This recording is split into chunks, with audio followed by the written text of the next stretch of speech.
50 का फ्रूट है, 100 का खजूर है।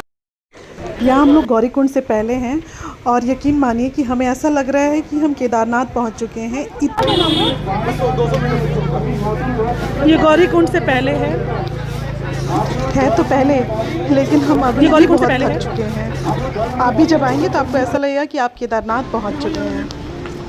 आप में से कितने लोग जानते हैं कि केदारनाथ की कठिन चढ़ाई से पहले इस रहस्यमय कुंड में नहाना क्यों ज़रूरी है? आपको पता है? क्योंकि गौरीकुंड ही वो पवित्र स्थान है जहाँ पे माता पार्वती ने 1000 साल तपस्या करके भगवान शिव को पाया था और यहीं गणेश जी की उत्पत्ति भी हुई थी। इस कड़कड़ाती ठंड में भी इस कुंड का पानी खौलता क्यों रहता है? लोग तो इसे चमत्कार मानते हैं, लेकिन इसके पीछे एक दिलचस्प वैज्ञानिक कारण भी है।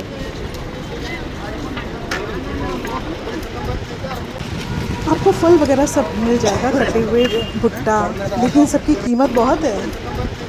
ये जो एक प्लेट में फल है वो 50 रुपए का एक प्लेट है। अभी तो चलना शुरू ही हुआ है, लेकिन हम अभी ही थक चुके हैं क्योंकि ऊपर चाहे ठंडी रहती होगी लेकिन यहाँ काफ़ी गर्मी लग रही थी, क्योंकि आप देख रहे हैं कड़कड़ाती धूप है फ़िलहाल तो यहाँ पे। यहाँ निःशुल्क दवाइयाँ मिल रही हैं, आप दर्द निवारक दवाइयाँ यहाँ से ले सकते हैं। खैर अभी ज़रूरत नहीं पड़ेगी, जब आप लौटेंगे तब ज़रूरत पड़ेगी। अच्छा, एक चीज़ आपने देखी होगी कि भीड़ हर जगह दिख रहा है, ऐसे ही भीड़ पूरे रास्ते है। शायद उतना ना आ रहा हो वीडियो में, क्योंकि कभी कभी ऐसा चूक जाता है ना कि जब आप वीडियो बना रहे होते हैं तो सडनली सब चीज़ें गायब हो जाती हैं।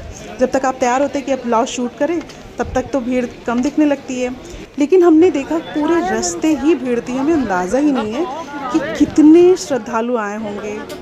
आपने जितनी भी भीड़ देखी, आपको क्या लगा कितने श्रद्धालु आए होंगे? ये जो आप रास्ता देख रहे हैं ये गौरीकुंड जा रहा है, जहाँ पे नहाया जाता है उस जगह ये रास्ता जाएगा। तो आइए गौरीकुंड के बारे में बात करते हैं।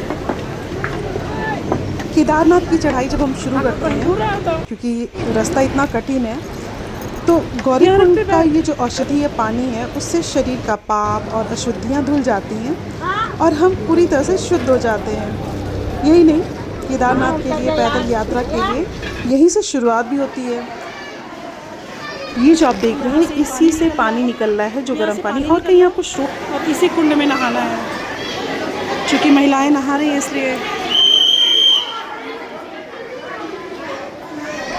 कहते हैं यहाँ के गर्म पानी से नहाने पर जो यात्री हैं उनकी मांसपेशियों का दर्द और थकान पूरी तरह गायब हो जाता है, जिससे वो चढ़ाई के लिए शारीरिक रूप से तैयार हो जाते हैं।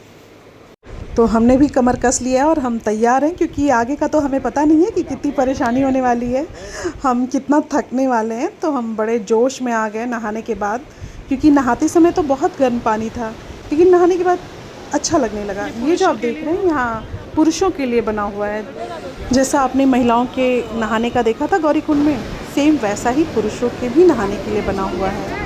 वैसे ही गर्म पानी का जो मुंह देख रहे थे आप, जैसा निकल रहा था, वैसे ही सेम यहाँ भी बना हुआ है। एक चीज़ आपने देखी, ये देखिए, इनकी वेशभूषा ही बता रही है कि ये कहाँ से आए हैं, राजस्थान से आए हैं। गौरीकुंड से स्नान करके हम लोग निकल गए हैं।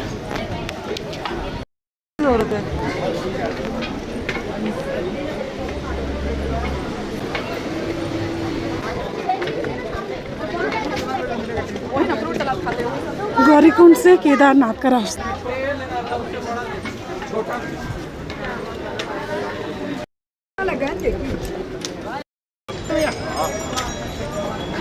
ज़रा सोचिए, मुझे एग्जैक्टली याद नहीं है, लेकिन सोनप्रयाग से हम लोग लगभग 3-3:30 बजे निकल चुके थे और इस वक्त जो समय हो रहा है वो हो गया है 2 बज रहे हैं। तो कड़कड़ाता धूप है, वो गर्मी है, और हम लोग को ये पता ही नहीं है कि कितनी देर लगने वाली है। बास्केट का 4000 मांग रहे हैं सिर्फ बैग के लिए।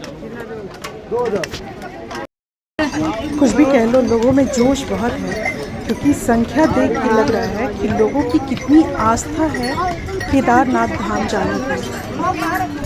ये जो घोड़े पे बैठे हैं ये क्या बहुत आराम से जा रहे हैं? आपको लग रहा होगा कि काफ़ी आसान है, लेकिन नहीं, इस पर बैठना भी बहुत मुश्किल है। या फिर जो बास्केट है उसमें भी बैठना मुश्किल है। यानी कि यात्रा किसी भी हाल में बहुत आरामदायक नहीं है। और ये गेट जो देख रहे हैं, यहाँ से एग्जैक्टली चढ़ाई शुरू हो रही है।